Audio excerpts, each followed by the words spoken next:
Bonjour pasteur. Bonjour. Une question.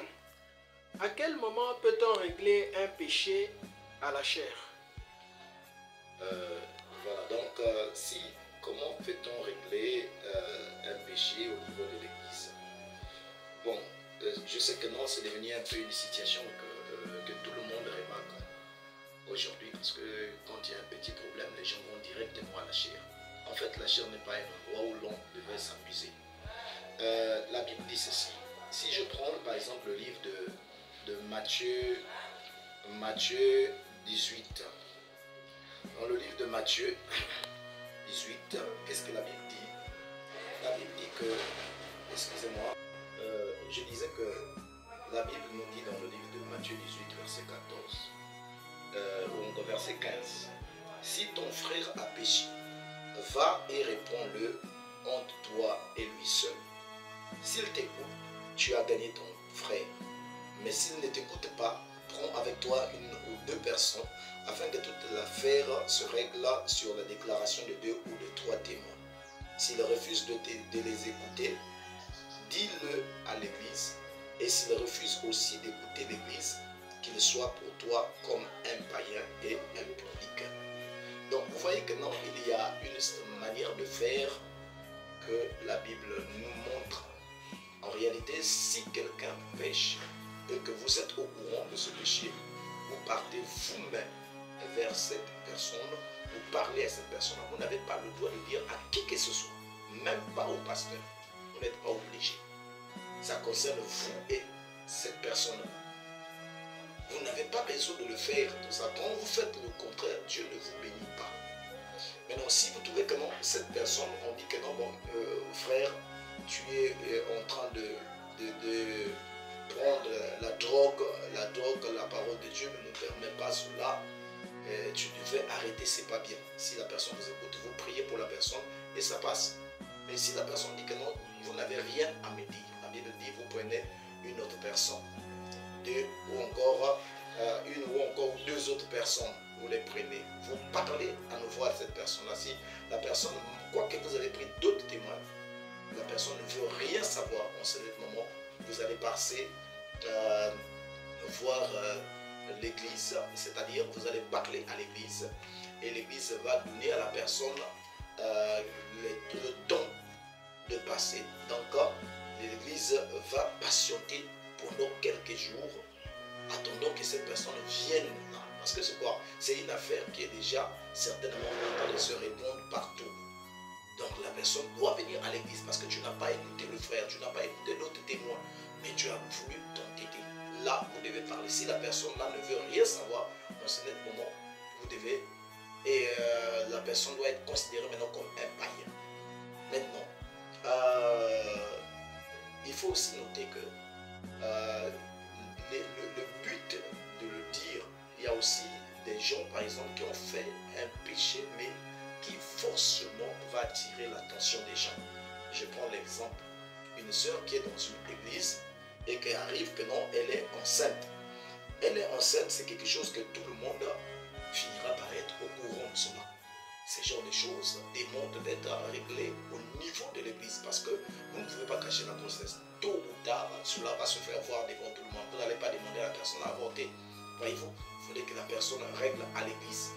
Il y a un péché que tout le monde est au courant. On n'a pas besoin qu'une seule personne parle.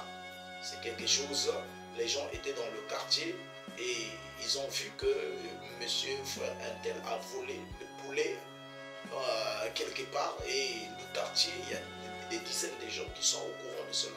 Dans certains moments, vous partez voir la personne doit passer obligatoirement à l'église parce que à choper l'église a fait du mal à l'église.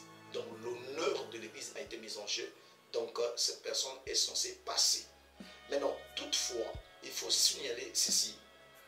Si cette personne était membre fidèle à l'église, avait une vie exceptionnelle à l'église, il était reconnu comme chrétien et qu'il a pris une position qui n'est pas bonne et vraiment récidive dans cette position, quoique on essaie de faire entendre raison, la personne ne veut rien entendre en ce moment.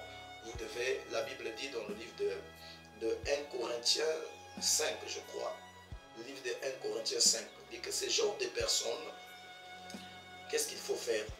Dans le livre de 1 Corinthiens, chapitre 5, 1 Corinthiens, chapitre 1er, le verset 5. Non, 1 Corinthiens, chapitre 5, le verset 1er. On entend dire généralement qu'il y a parmi vous de l'impudicité et une impudicité telle qu'elle ne se rencontre pas même chez les païens. C'est au point que l'un de vous a la femme de son père et vous êtes gonflé d'orgueil. Et vous n'avez pas été plutôt dans l'affliction, dans la crainte, dans la douleur, afin que celui qui a commis cet acte fût ôté du milieu de vous. Pour moi, absent le corps, mais présent d'esprit, j'ai déjà jugé, comme si j'étais présent. Celui qui a commis un tel acte au nom du Seigneur Jésus, vous et mon esprit, étant assemblés avec la puissance de notre Seigneur Jésus, qu'un tel homme soit livré à Satan pour la destruction de la chair, afin que l'esprit soit sauvé au jour du Seigneur Jésus. Donc vous voyez que non, c'est une personne que vous croyez que non, cette personne-là est un chrétien réellement. Au lieu que la personne-là salisse l'image de l'Église, puisque la personne leur corrompt sa chair, cette personne-là, vous devez le livrer au diable. Non, le terme livrer au diable, ça veut dire quoi? Ça veut dire le chasser de l'Église pour ne plus être sous la protection du sang de Christ. Donc il n'a plus le droit d'être avec vous. Donc il doit être hors de la protection de l'Église. Le diable s'en occupe automatiquement. Si c'est un vrai enfant de Dieu, dès que tu n'es plus dans la protection du sang, déjà le diable va bondir sur toi. Et le diable va châtier la personne. Si c'est un enfant de Dieu, il reviendra et que non, j'ai mal agi, comme l'enfant prodigue. Vous voyez, l'enfant prodigue, il était membre il était dans la famille, mais sauf qu'il est parti loin de son père, il commençait à mener n'importe quel genre de vie. Mais la douleur a commencé, les situations difficiles ont commencé à tourmenter sa vie. Il a compris que non, j'ai péché contre Dieu, je dois revenir en arrière.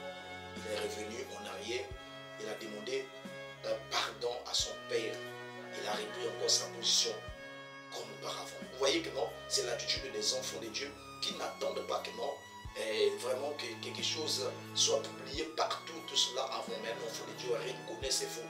Maintenant, souvenez ceci, quand l'autre vient te voir, ou encore l'autre accepte la faute devant toi, vous n'avez pas le droit d'amener partout. Si ça se passe entre monsieur et dame, vous devez arranger vous deux seulement. Donc ton mari ou ta femme s'est comporté mal, vous n'avez pas le droit d'amener ça à l'église. Vous devez arranger ça vous-même, aussi longtemps que c'est une situation qui s'est passée à huis clos. Donc les gens ne sont pas au courant de cela. Vous pouvez arranger, vous priez, vous partez de l'avant. Maintenant, c'est quand la situation a été publiée partout qu'on demande la personne d'aller à l'église. Maintenant, une personne qui vient pour faire de n'importe quoi à l'église, que vous savez que non, la personne là n'a pas cru encore en Dieu, c'est cette personne qu'on dit qu'il faut l'excommunier, c'est-à-dire l'éloigner, le chasser de l'église. Parce que c'est quoi? C'est pas infidèle, c'est un infidèle. Les infidèles, on dit que non, on ne devait pas être du même joug avec les infidèles. Donc il faut les mettre de côté. Voyez, malheureusement, aujourd'hui, chaque petit problème, il faut passer à la chair. Chaque petit problème passe à la chair. À tel point que les gens n'ont plus la crainte de Dieu. Les gens n'ont plus vraiment la crainte de ce qu'est la parole de Dieu. Je dirais que non, on ne doit pas faire cela.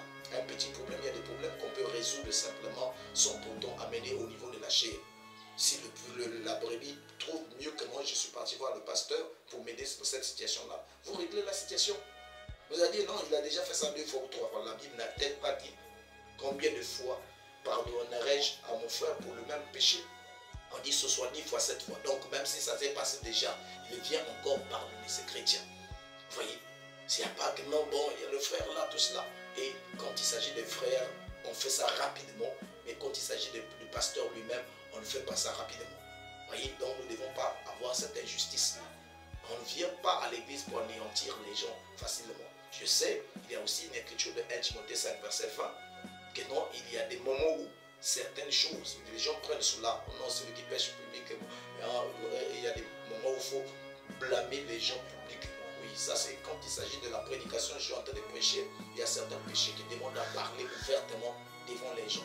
Ça dépend de cas. Ça ne veut pas dire chaque problème, il faut faire comme cela. Vous voyez, et il faut aider la personne, essayer d'aider la personne à revenir dans le droit chemin. Et d'ailleurs, Ce n'est pas la colère qui doit pousser les gens à dire que non, il faut venir parler à la chair, mais c'est l'amour. Ne cherchez pas à corriger les gens par la haine. Ne laissez pas que la haine soit ce qui vous pousse ou qui vous motive pour chercher à corriger quelque chose. Non, c'est l'amour qui doit vous pousser à corriger quelqu'un. Tant que vous n'avez pas de l'amour dans votre cœur, n'essayez pas de corriger la personne là. Sinon vous ne faites rien. Vous ne faites qu'empirer les choses. Merci. Merci beaucoup, pasteur.